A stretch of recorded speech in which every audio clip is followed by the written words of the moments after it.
शापित जंगल का वीर योद्धा, एक रहस्यमयी गाथा।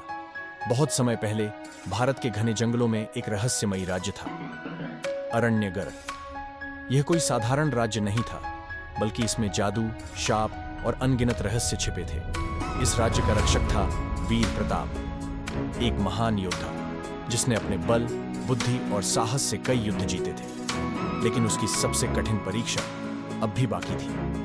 अरण्यगर्भ के पास एक काला जंगलम था, जहां जाने की कोई हिम्मत नहीं करता था। कहते थे कि वहां नागिनी मंत्रिणी त्रिज्वला का राज था, जो 100 वर्षों से एक महान योद्धा के बलिदान की प्रतीक्षा कर रही थी। राजा ने प्रताप को आदेश दिया, अगर तुमने इस जंगल के श्राप को नहीं तोड़ा तो अरण्यगर्भ का अस्तित्व खत्म हो जाएगा। प्रताप ने बिना किसी भय के अपनी तलवार उठाई और अकेले काले जंगल वन में प्रवेश कर गया।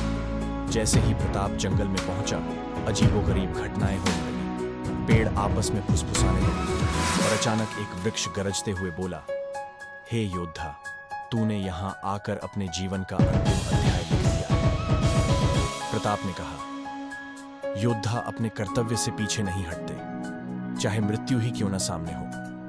अचानक 3 जादुई दरवाजे प्रकट हुए।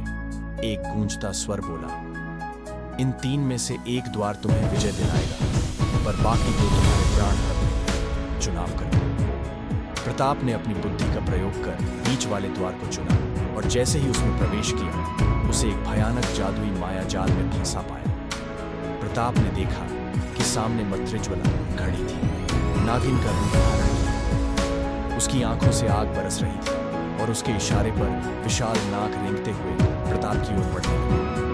त्रिज्वला हंसी और बोली, तुम जैसे मनुष्य मेरी शक्ति के आगे कुछ भी नहीं। अब यही जंगल तुम्हारी कब्र बने।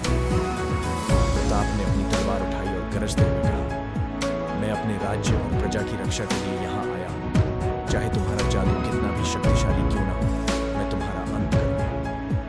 दोनों के बीच भयंकर युद्ध हुआ। आग बरसी, नागों की हुंकार से जंगल कांप उठा।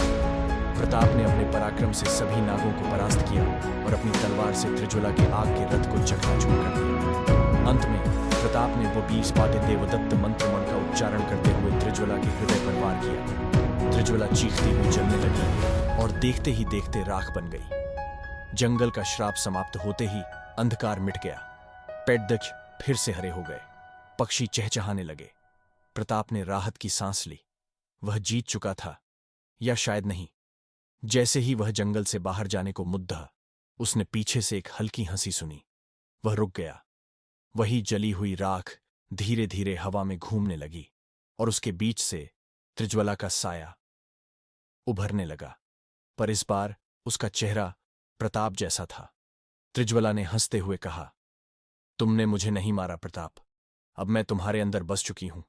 तुम्हारा बलिदान नहीं हुआ, तुम ही अब इस जंगल के नए रक्षक और शापित योद्धा बन गए हो। प्रताप की आंखें जलने लगीं, उसके हाथ कांपने लगे। उसकी परछाई अब त्रिज्वला के रूप में बदल चुकी थी। अब प्रताप ही वह नया शापित योद्धा था और जंगल का नया रक्षक। संदेश, हर योद्धा युद्ध जीतता है, पर हर जीत मुक्ति नहीं होती। कभी कभी जीत भी एक श्राप होती है। शापित योद्धा प्रताप की गाथा अमर रहे।